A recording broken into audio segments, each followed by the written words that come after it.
You, DJ, what up? Hey, Mr. Yost, what's going on? The last time I think we saw each other, it was, not pre-COVID. But I tried to buy you lunch for your birthday and we had to have like Uber Eats deliver it and they just couldn't find us. So they didn't deliver it. What happened to that meal?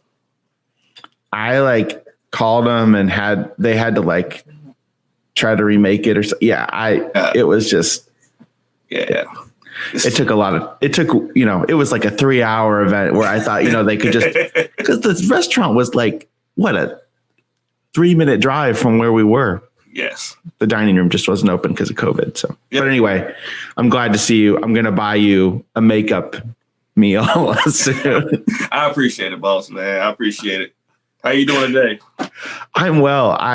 We're trying to make new memories because, 2020 has been a little bit of a dumpster fire. Yep. And, Yep. And, so I'm like, okay, well, I can't invite a bunch of people over to my house and I can't go visit my family like I normally do. And my football team is miserably failing. So what could I do? And then I'm like, wait, I could have a Friendsgiving episode. Yeah. Here we go. Yeah. So that's about as much thought as I put into it before I started promoting it on social media. First, Jonathan Block, I watched the previous segment. That guy's amazing. He's a good dude. Yeah. You both have been, I know that you don't know each other that well, but you both, you and both your wives have been some of our biggest supporters as we've gone through this foster adopt journey. So we're super grateful. So, yeah. I know you and I kind of met haphazardly because of your surname. I thought you were somebody's brother that you were. It's a good thing that the person I thought you were related to is one of the best humans we both have ever known. But Absolutely. So we got together. We got a little bit rowdy one night, drinking half of a beer after work. Yeah. Some people get rowdy drinking 4. We had a half of one. And came up with this idea about helping foster parents. Can you talk a little bit about that? Yeah, I think from that conversation, we both had a burden to kind of, because we're both in the intervention community, in the intervention community in St. Louis. So we both had a burden for how can we merge the two aspects of our lives, our personal burden to care for kids and our need for this thing sucks. And how can we use technology similar to the Uber Eats that dropped our meal to make foster care better and more efficient so you can, like you said, accelerate our care for kids. So we came and I give the name, the genius. I call you baby genius because you're super smart and you take care of babies. Oh, jeez. And you came up with the name Simply Foster. And then we just started working on the concept and we're still chugging along. And just of how can we use technology to strengthen families so they can ultimately take care of kids. What the statement is using technology, using the power of technology to accelerate the care of kids and the people who take care of them. This resonates so much with me because we need it, especially now. And COVID has increased the need for parents who are taking care of our culture's most vulnerable, our children. Yes. And I know that you've had firsthand experience of that. Can you give people a little bit of a preview of kind of some of the problems that you've encountered and some of the solutions you're hoping to bring to the table? Yeah, absolutely. So just a little bit background, Simon knows, but I am a 3rd generation foster care parent. So my grandfather did foster care, my daddy did foster care on both sides of my family. My grandmother did foster care. So being a part of the system in a sense of taking care of kids is very ingrained in my family. So just being a part of that, like some of the issues that we come into is burnout. I mean, that's the biggest thing. It's just emotional burnout. Usually you're being secondhand trauma is such a real thing. And the burden of secondhand trauma, compassion fatigue, if you will, is the major contributor in the turnover. I mean, the statistic is that in the first 2 years, that 50% of foster parents will stop fostering. And even on the caseworker side, there's 40% turnover. So it's a huge burden. So how can we use technology to emotionally support and keep a pulse on people so that we know when to reach out? We know when to come alongside someone. We know how to accelerate the care of people who are caring for people. Yeah, it's real. And then we got a partner with another friend. And just this idea that checking in on people, as you mentioned, is really important, because I think a lot of times, we'll take maybe a more familiar example, like when somebody has a surgery, or maybe when somebody's welcomed a bio kid, as we like to call them, into their home. There's like, okay, you're coming home from the hospital. Do you want a meal train, or do you want us to come help mow your lawn? Or like, there's some kind of event that triggers that. And that's imperfect, right? But it's some kind of trigger. Whereas this is different, right? You don't know if somebody's not doing well. There's no kind of so. And that's increased by the isolation attached to COVID. And I always think of this idea of that anytime you go through anything, it's always better going through it with someone.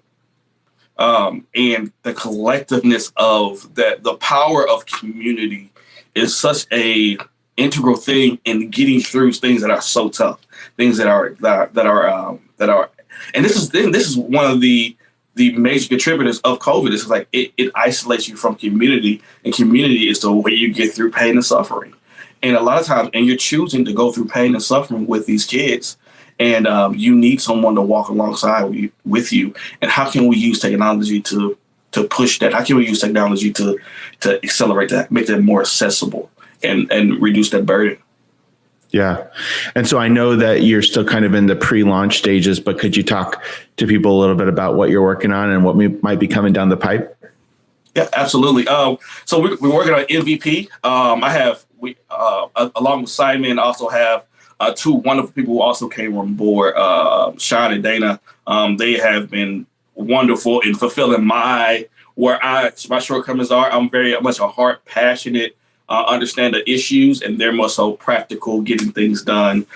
So I honestly, I can't do it without a team and you guys.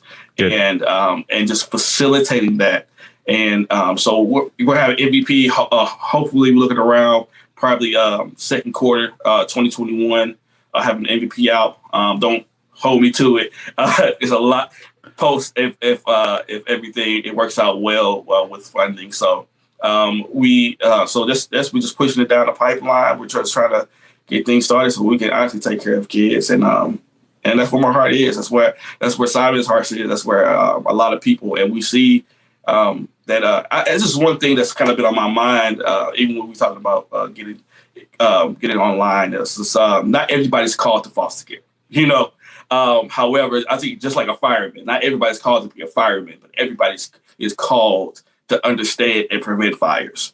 And everybody's called to understand and what the issues are that anything type of injustice or any type of thing that happens in culture always trickle down to kids. And even COVID now, man, we getting so many calls for kids now that we need more people. So if you're called to be a fireman, if you're called to take that risk, I say take it and reach out to your local organizations to actually see what it looks like to be trained. Even if you don't want to take in a kid long term, there'd be respite care to facilitate that need that's happening right now. Yeah, great. Well, just to kind of take it personal for a minute, do you all have you been able to make some plans to make some memories during Thanksgiving this year? Yeah. So we've got everybody COVID tested, and we're going down to Kansas City. And we're prepping for another placement coming in. No way. Yeah. So 12-year-old girl. So I'm super excited, man. We've been in the process. Simon knows we're in the process of adopting a baby, an infant. So we kind of been like, okay, let's relax and kind of make that connection. But both of us have been itching. Like, man, we have this house that we bought. 4 kids, and we just like, it's so many empty rooms, so we gotta fill it up. So we got a young lady coming in, and I'm excited to just connect with her and just to grow with her, you know. That's awesome. And then a hot take. I know this puts your allegiances at risk, but Kansas City barbecue or St. Louis barbecue? I'm sorry, man. I'm so sorry. Kansas City barbecue is phenomenal. Yeah. But it's not,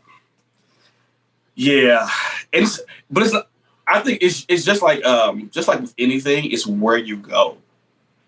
And I know they're not paying any type of advertisement, but Q39. Okay. Q39. Is there chairs or is it like to go kind of a thing? To go. You can get I think everybody, if you haven't shifted to go now. Well, right. Sorry, I'm kind of talking about pre-COVID too. So. Yeah, they have chairs. It's a good dining experience as well. Oh, good. You ever been in something and like a tear wells up in the side of your eye? Wow. I just remember growing up, I lived in Omaha, and the only barbecue we had was Famous Dave's, which is a chain and not, Mm-hmm. And then I remember coming to St. Louis and just not knowing any better and going to, places like Pappy's for the first time. And I was like, what is this? Pappy's is good. I'm not downplaying St. Louis. St. Louis is a real food city. I love. Oh, it's so good. Man, it's so good. Oh man, you can walk down the Grove and find like a random restaurant and it'd be amazing. And it's amazing. Yeah. Cool. Well, hey, we really appreciate you stopping by and looking forward to talking to you again soon.